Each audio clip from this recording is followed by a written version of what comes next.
Today we're going to take a look at the shiny new Necron Plasmancer and see what it can do in game.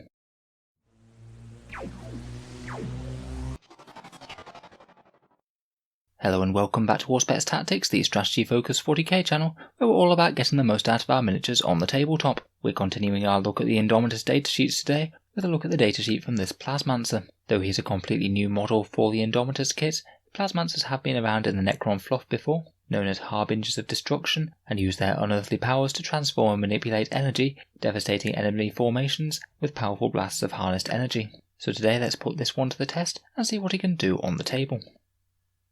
So a Plasmancer is an HQ choice for Codex Necrons. He's power level 4 and his rumoured points cost is 80 points based on some reliable looking leaks, but of course that isn't 100% confirmed yet. He's an infantry character with a fly keyword. He also has the Cryptek keyword, though he functions very differently to a standard Necron Cryptek in game. As stat lines go, his isn't overly impressive to be honest, being pretty much exactly identical to the standard Cryptek datasheet. He has a movement of 5, weapon skill and ballistic skill of 3+, strength and toughness 4, 4 wounds, only 1 attack, leadership 10 and a 4+ save. Basically besides character protection he isn't going to be overly hard to take care of, and 1 attack really means that he isn't going to be doing anything much in close combat worth noting. He is armed with a plasmic lance, which can be used both in the shooting and the fight phase, though the shooting profile is far better. It's an 18-inch range assault D3 weapon with strength 7, AP -3 and damage 2. It's really not too dissimilar from plasma weapon profiles from other races, though unlike Imperial technology this won't give him any chance of blowing himself up. In melee it's strength user, so strength 4,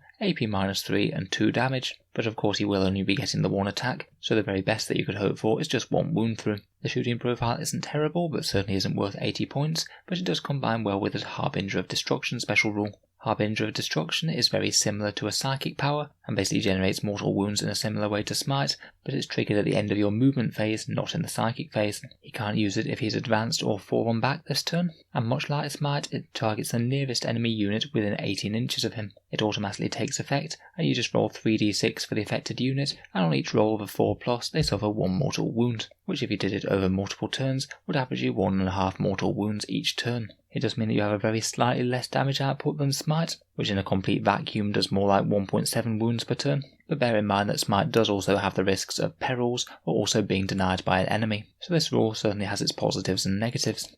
In addition to this, he also has another closer range mortal wound generating ability called Living Lightning. Basically this one applies at the start of the fight phase, and it's a 6-inch aura ability where each enemy unit within 6 inches will suffer 1 mortal wound on the roll of a 4+. Now this one's not a bad counter-attack sort of ability, particularly if you have multiple enemy units getting in and amongst your battle line, then moving up with a few of these guys to deal some extra mortal wounds might not be the worst idea in the world. Putting them quite so close to the enemy though really is a mixed blessing. As we've said, they're not really very good in combat, and they're certainly not very tough to enemy counter-attacks should they want to try and kill them. This guy doesn't have any sort of invul save. I think Living Lightning isn't an ability that I would be actually trying to go out and use each game, and I think it could usually be better just to stay back and keep on firing out plasma fire and mortal wounds, but just a nice little extra mortal wound generating ability that might help you out in a pinch. Finally, he does have Living Metal. If he should be injured but not destroyed, he will be regenerating those wounds, though with his stat line he does of course have the risk of being just taken out all in one go.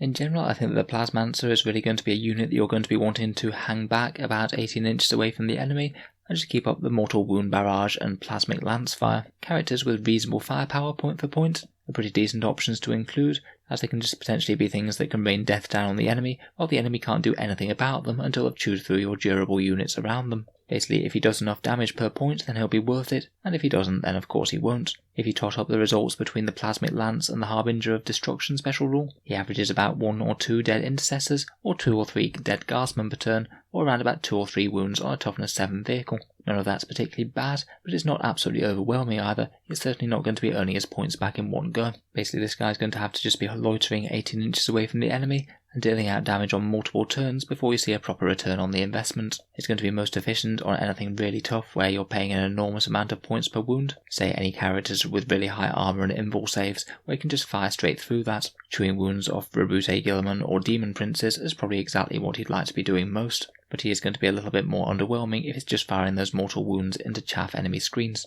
In terms of potential weaknesses, he's very weak in melee, as we've said multiple times, despite the Living Lightning option, and I'm really not convinced that the Crypto Thralls are going to make him worth it. We did already see their rules in another video. They basically get a whole bunch of strength 5 AP -1 attacks if they're within 3 inches of him, but with only 4 wounds at toughness 5, I just don't think there's any guarantee that the enemy is not just going to shoot them down before they get in close combat. Still though, if they are about, then he's certainly more threatening in melee, and a little bit more durable to things like sniper fire, which the Crypto Thralls can completely prevent from hitting him. In terms of other weaknesses, he's got no buffs for other units aside from any relics or warlord traits that you happen to give him. So it's not exactly a synergy piece, he's very much just a smite and damage dealing bot. We might potentially see some new rules for Crypteks in the next Necron Codex. Games Workshop have mentioned that they might be able to teleport those new Necron fortifications around, so we may see some other similar interactions like that. Finally, while he should be safe most of the time if he's within big units of Necron warriors or something, I'd bear in mind that characters aren't quite as safe as they used to be. If say the enemy manages to wipe out one unit of Necron warriors that was next to him, then he might be left completely exposed and be able to be shot directly. Cheap smart bot type characters like this guy just aren't quite as reliable as they used to be in the past. Overall, I think if he is 80 points, then I think that's a little bit expensive for what he is at the moment, and at the moment I probably wouldn't expect to see him being run in competitive Necron lists. It is certainly a nice benefit to be able to throw out around 4 or 5 mortal wounds into the front ranks of the enemy each turn, but I'm just not convinced that he might not do more damage with, say, the equivalent points in Necron warriors or some other heavy firepower. Also, the more points that you pack into characters, the less points you're going to be spending on actual durable units to make your army tougher. And if you did bring a few of these guys along, then it will mean that you have less durable battle line units to actually take the firepower of the enemy, and they might be evaporating just that little bit quicker. So overall, I think that he's a fun little unit, but not necessarily the most competitive one. Of course, time will tell, and the new Necron Codex might change things, but until then, please let me know if you have any other thoughts for this guy, or any other synergies that I might have missed. If you've enjoyed the video, then feel free to subscribe to Auspex Tactics, where we'll be continuing the analysis of 9th edition rules as they come out. We have regular 40k stuff out every day. If you've been enjoying my videos, I'd just like to mention that I do have an Element Games affiliate link, which is down in the video description below. If you were thinking about buying any 40k miniatures in the near future, and you live in the UK or Europe, then Element Games is a pretty reliable discount retailer that sells all of Games Workshop's products for 10 to 20% off. If you click in the link in the description, then a small amount of the profits goes to Auspex Tactics without costing you any more when you actually buy the models. It can just be a way to help support the channel on purchases that you were going to make already.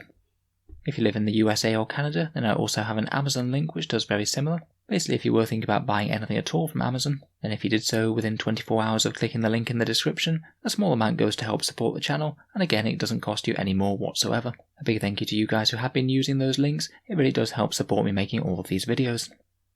In any case, a massive thank you for listening, and I'll hope to see you guys next time.